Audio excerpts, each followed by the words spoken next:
warahmatullahi wabarakatuh. Innalhamdulillah nahmaduhu wa nasta'inuhu wa nastaghfiruh wa na'udzubillahi min syururi anfusina wa sayyiati a'malina. May yahdihillahu fala mudhillalah wa may yudlilhu fala hadiyalah. Asyhadu an la ilaha illallah wahdahu la syarikalah wa asyhadu anna Muhammadan abduhu wa rasuluhu la nabiyya ba'dah.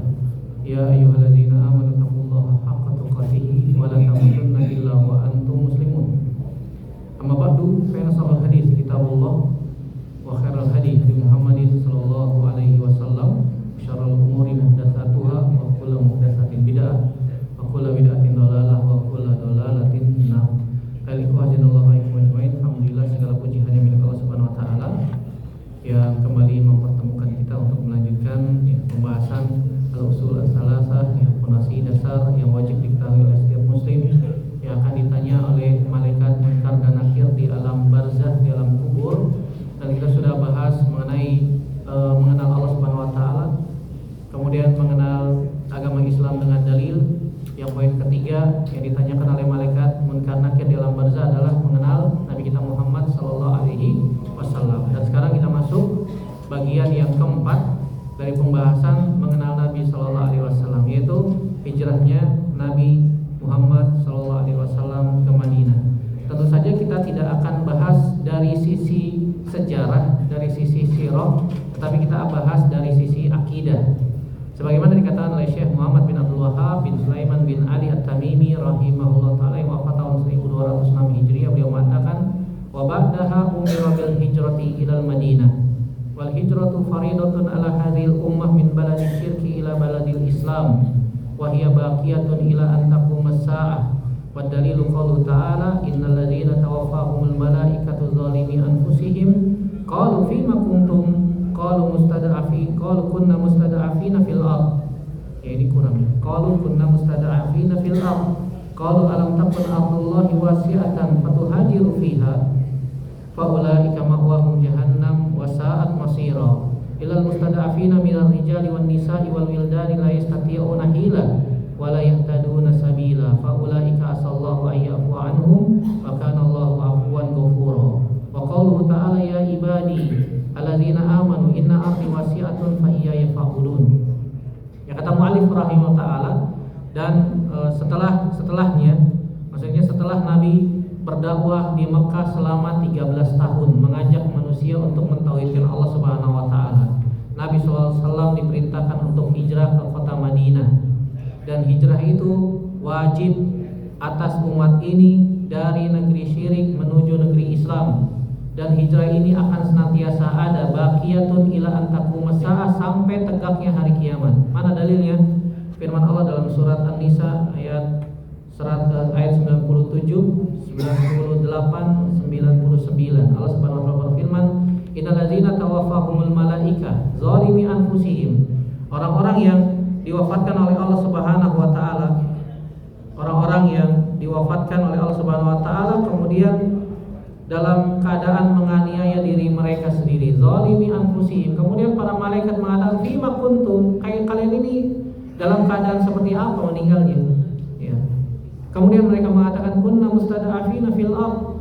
Kami, ya, dulu adalah orang-orang yang lemah di muka bumi. Kami adalah orang-orang yang terzalimi. Kami orang-orang yang tertindas di muka bumi.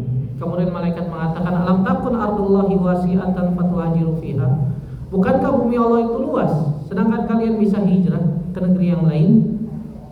Faulaika ma'wahum jahannam wa sa'at masira. Mereka itu adalah orang-orang yang akan menempati neraka jahanam, dan neraka jahanam adalah seburuk-buruk tempat kembali.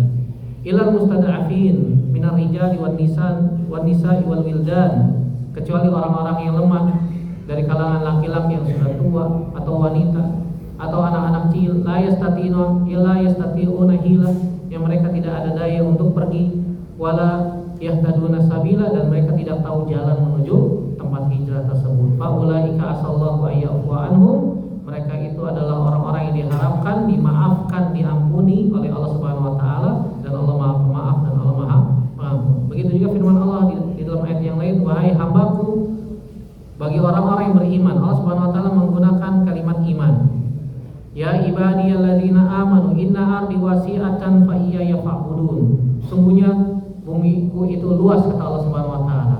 Kalau kalian hanya menyembahku saja.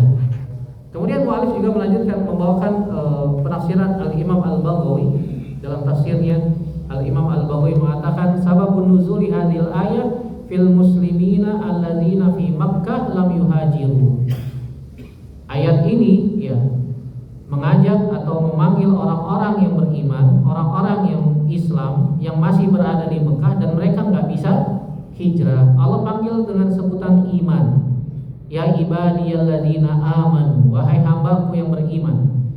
Begitu juga dalil atas wajibnya hijrah dari sunnah Nabi sallallahu alaihi wasallam. Nabi sallallahu alaihi wasallam mengatakan la tanqati'ul hijratu hatta tanqati'at taubat. Hijrah tidak akan putus sampai terputusnya taubat. Wala tanqati'ut taubatu hatta tatlu asy-syamsu min maghribiha. Dan taubat tidak akan terputus sampai matahari terbit dari arah tenggelamnya. Artinya selama matahari terbit dari arah timur, maka hijrah akan tetap ada. Kita akan bahas pembahasan ini menjadi 3 poin.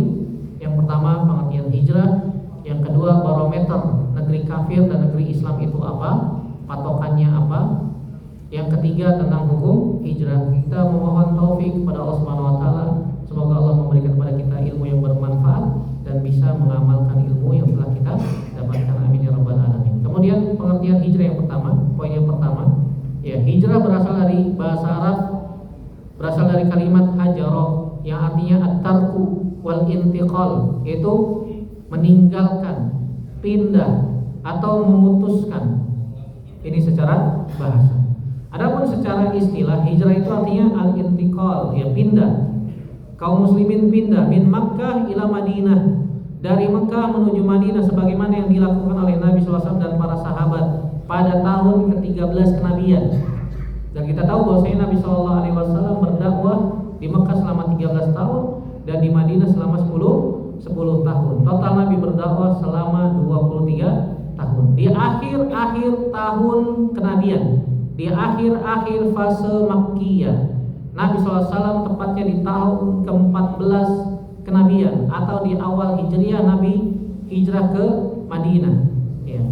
Walaupun kaum muslimin sudah berangsur-angsur pergi ke Madinah, berangsur-angsur secara diam-diam.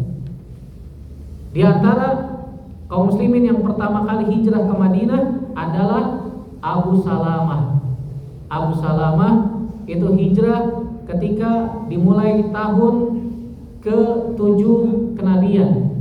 Beliau sudah mulai hijrah.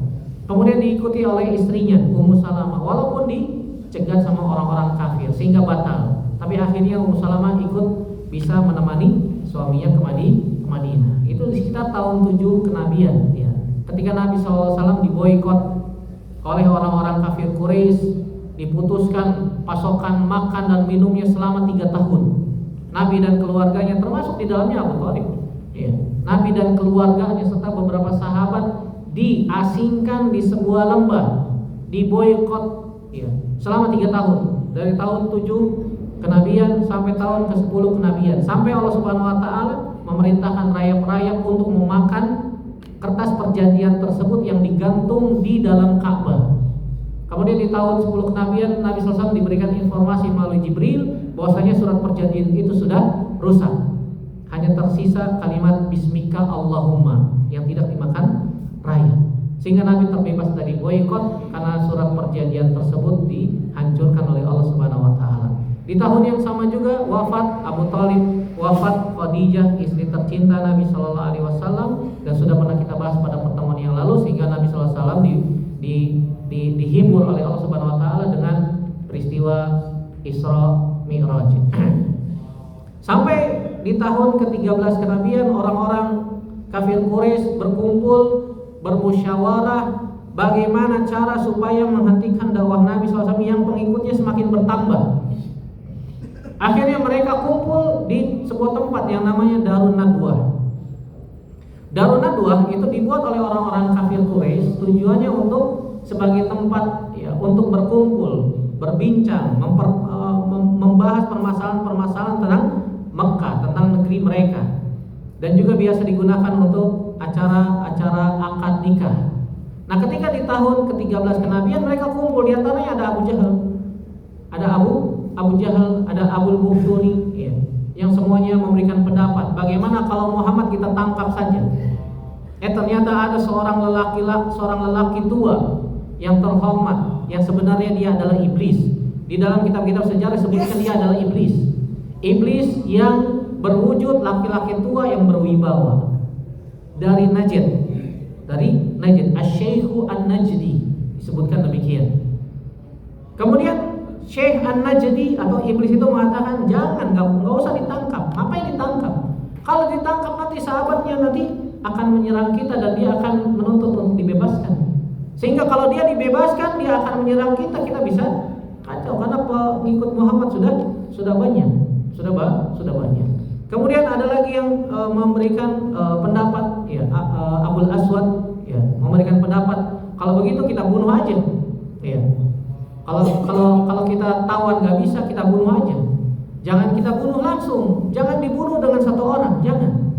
Nanti kalau misalnya dibunuh oleh satu orang, maka keluarganya akan menuntut balas siapa yang membunuh dia, yang membunuh Muhammad maksudnya, sallallahu alaihi wasallam. Otomatis keluarga dari Bani Hashim akan membalas kisos untuk suku yang membunuh tersebut. Kalau yang membunuh satu suku jangan. Coba cari pendapat yang lain, kata iblis atau Syekh An-Najdi. Sampai Abu Jahal mengatakan, saya memiliki pendapat yang mungkin tidak akan terpikir oleh kalian semua. Bagaimana kalau misalnya di setiap kabilah diutus satu orang pemuda dengan membawa pedang yang terhunus. Ketika Muhammad keluar dari rumahnya, tusuk bareng-bareng, sehingga darahnya Muhammad tersebar di setiap kabilah, dan Bani Hashim atau Bani Abdul Muttalib tidak bisa menuntut kisos. Kalau mereka menuntut kisos, sama saja mereka ngajakin perang dengan 10 kabilah yang ada di Arab, dan mereka tidak akan menang, dan mereka tidak akan mampu untuk melawannya. Sehingga mereka akan menuntut diyat, mengganti rugi dengan 100 ekor unta. Kalau dia minta ganti rugi 100 ekor unta, kita bayar masing-masing setiap kabilah kasih 10 ekor unta, selesai. Kata Syekh An-Najdi, iblis yang berwujud manusia itu, hadza huwa hadza. Ini dia usul yang bagus, Masya Allah. Iblis dasar ya, subhanallah. Tahu pikiran dari mana itu Abu Jahal, kemasukan setan juga kayaknya. Idenya ide iblis, subhanallah. Ini usulan yang bagus, kata iblis. Akhirnya dikumpulkan setiap kabilah satu orang pemuda untuk membunuh Nabi Shallallahu Alaihi Wasallam. Wa makarallah, wallahu khairul makirin. Mereka membuat makar dan Allah juga membuat makar, dan Allah sebaik-baik membuat makar. Akhirnya apa yang terjadi? Mereka sudah kumpul di depan rumah Nabi. Akhirnya Allah jadikan mereka tertidur. Nabi keluar tidak ketahuan. Nabi keluar tidak diketahui keadaan ketika mereka sedang tidur. Akhirnya Nabi SAW pun keluar dari rumahnya dengan selamat. Ini secara istilah hijrah itu artinya pindah, sebagaimana yang dilakukan oleh Nabi dan para sahabat radhiyallahu taala anhum ajmain. Bisa juga hijrah itu maknanya pindah dari negeri yang di situ adalah negeri kafir, yang dia tidak mampu untuk menjalankan agamanya dengan tenang, dengan baik dan benar, sehingga nyawanya terancam, sehingga ketika itu dia wajib pindah ke negeri kaum muslimin. Atau bisa juga dia pindah dari sebuah tempat yang banyak maksiat, pindah ke sebuah tempat yang banyak di situ manusia menyembah Allah Subhanahu wa taala. Ini intinya pindah menuju Islam yang kita bisa beribadah dengan tenang di sana.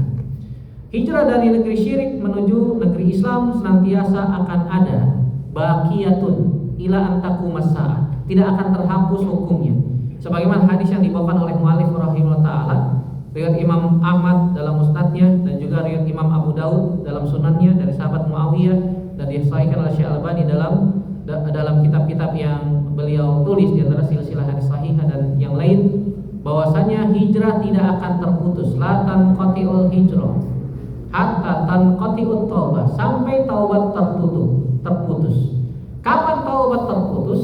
Taubat terputus ada dua. Yang pertama ketika nafas sudah di tenggorokan. ketika sakaratul maut, innallaha yaqbalu taubatal abdi ma lam yughargir. Sungguhnya Allah Subhanahu wa taala masih menerima taubat hamba selama belum gorgoro, selama nafas belum ngorok. Maksudnya ngorok ketika sakaratul maut. Orang kalau sakaratul maut itu nafasnya seperti orang ngorok.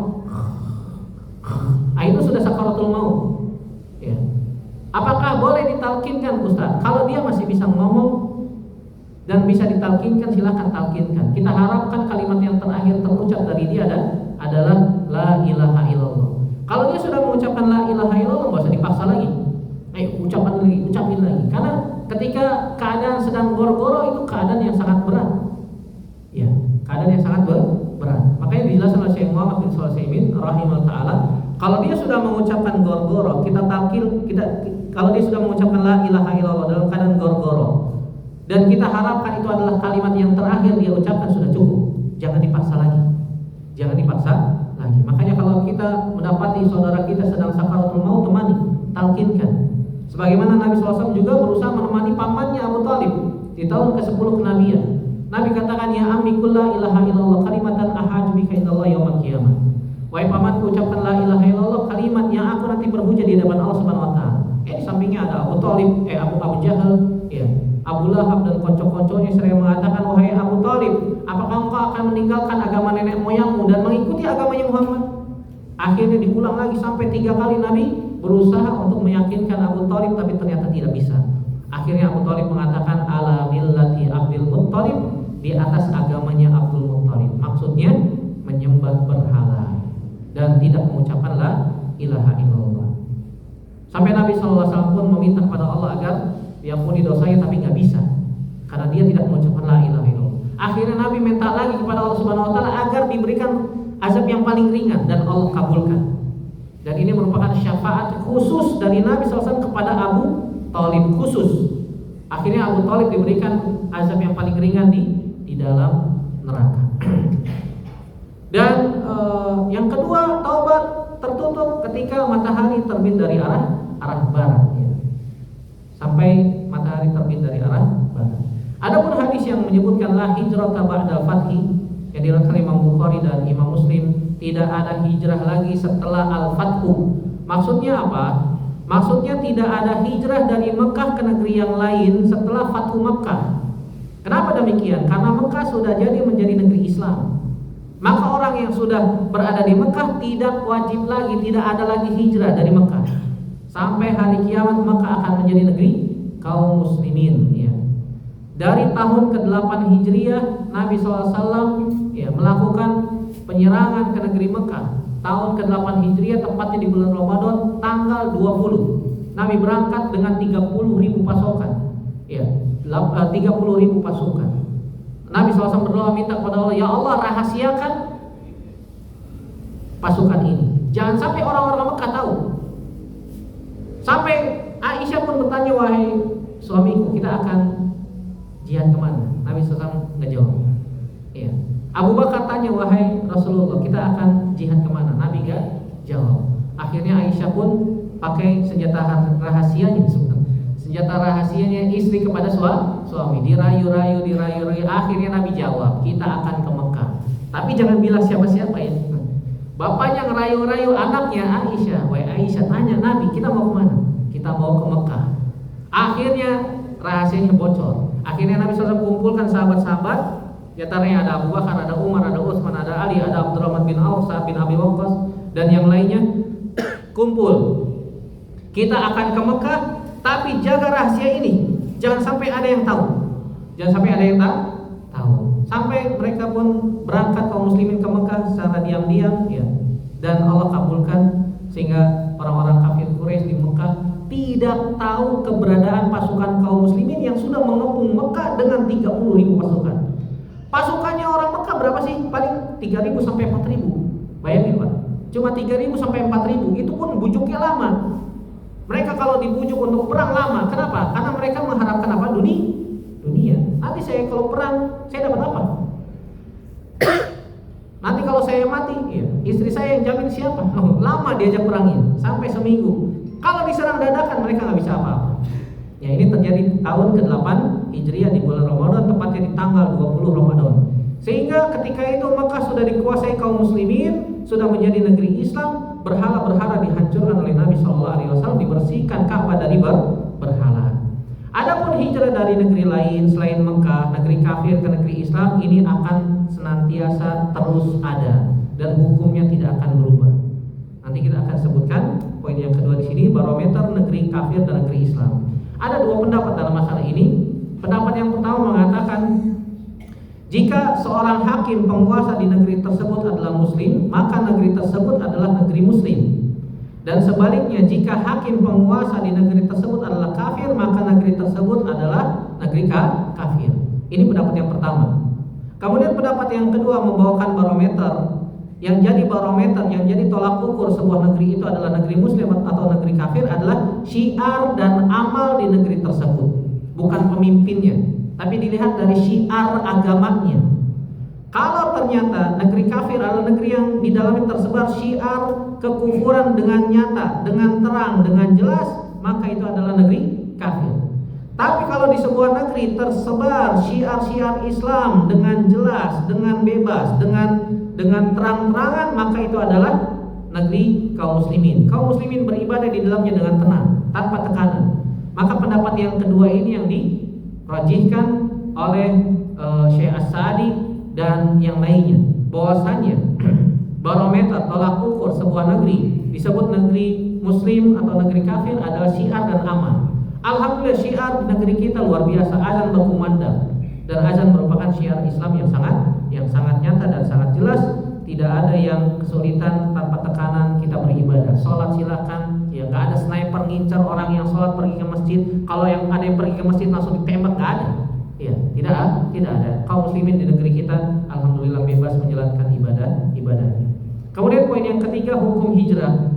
Ya, ada 4 disebutkan oleh para ulama. Yang pertama, hukumnya wajib bagi yang mampu untuk hijrah dan tidak memungkinkan untuk menampakkan agama mereka, dan dikhawatirkan nyawanya melayang, dikhawatirkan nyawanya terancam, maka hukumnya wajib dia pindah. Yang kedua, hukumnya sunnah bagi yang mampu untuk hijrah dan memungkinkan untuk menampakkan agama mereka di negerinya tanpa ada tekanan dan ancaman yang membahayakan jiwa mereka nggak ada di situ, maka hukumnya sunnah saja. Yang ketiga, tidak wajib bagi mereka yang tinggal di negeri kaum muslimin yang tersebar kemaksiatan dan mereka mampu menegakkan syiar-syiar agama mereka dan mereka mampu untuk menyebarkannya. Kalau nggak mampu menyebarkannya gimana Ustaz? Kalau nggak mampu, nanti kembalinya ke poin kedua, tidak wajib alias sunnah bagi mereka. Yang poin ketiga, bagi mereka yang mampu untuk menyebarkan agama Islam, seperti dai, seperti ustadz misalnya, tinggal di lingkungan yang penuh dengan kemaksiatan dan dia ustadz dan dia penyebar Islam, atau dia tinggal di negerinya sendiri dan itu negeri kafir. Kata Syekh Muhammad bin Shalih Al-Utsaimin, dia tidak boleh pindah, dia tidak boleh hijrah, tidak wajib bagi dia. Kenapa? Karena dia dai, karena dia ustadz, karena dia menyebarkan amar ma'ruf nahi munkar ketika itu. Maka dia diwajibkan menegakkan amar ma'ruf nahi munkar di negerinya, di negerinya. Allahumma kecuali kalau misalnya dia bukan ustadz atau bukan dai. Yang keempat, tidak ada hijrah bagi mereka yang tidak mampu, seperti sakit, tidak mampu untuk jalan, ya, tidak punya kemampuan, lemah, tidak tahu, tidak ada tidak ada bekal untuk melakukan perjalanan, maka mereka tidak ada hijrah bagi mereka. Allahu a'lam bishawab. Kemudian dilanjutkan yang terakhir, di poin yang terakhir ini kata Syekh Muhammad bin Abdul Wahhab dalam poin hijrah Nabi SAW. Beliau Malik mengatakan, falamma istaqarra fil Madinah umira bi baqiyati syara'il Islam mislu zakati was shaumi wal haji wal adzan wal jihad wal amri bil ma'ruf wan nahyi 'anil munkar wa ghairi dzalik min syara'il Islam. Ketika Nabi SAW tinggal di kota Madinah selama 10 tahun, Allah Subhanahu wa taala perintahkan syariat-syariat Islam yang lain seperti zakat. Walaupun khilaf di para ulama kapan zakat diwajibkan. Ada yang mengatakan di fase Mekah, ada yang mengatakan di fase Madinah. Yang sahih bahwasanya di fase Mekah sudah diwajibkan zakat, tapi secara mujmal, secara umum. Adapun tafsilnya, perinciannya ketika di Madinah. Begitu juga saum itu puasa, ya, tepatnya di tahun dan haji tepatnya di tahun ke-9 Hijriah. Dan Nabi SAW baru berhaji di tahun ke-10 kenabian. Kenapa Nabi baru berhaji di tahun ke-10? Padahal haji sudah diwajibkan tahun ke-9 Hijriah.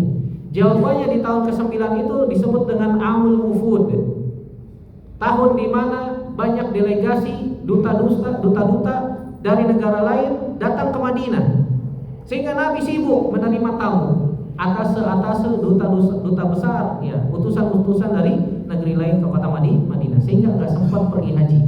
Yang pergi haji di tahun ke-9 Hijriah Abu Bakar As-Siddiq radhiyallahu anhu dengan beberapa sahabat, sehingga Nabi SAW tunjuk Abu Bakar sebagai Amirul Haji, pemimpin haji waktu itu.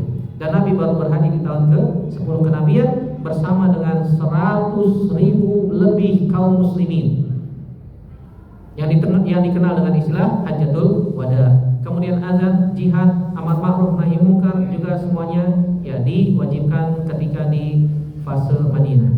Ketika Nabi tinggal di Madinah, maka Jibril menyampaikan kepada Nabi SAW syariat-syariat Islam yang berasal dari Rabbul Alamin. Hal ini memberikan kepada kita dua pelajaran. Yang pertama, pentingnya tauhid.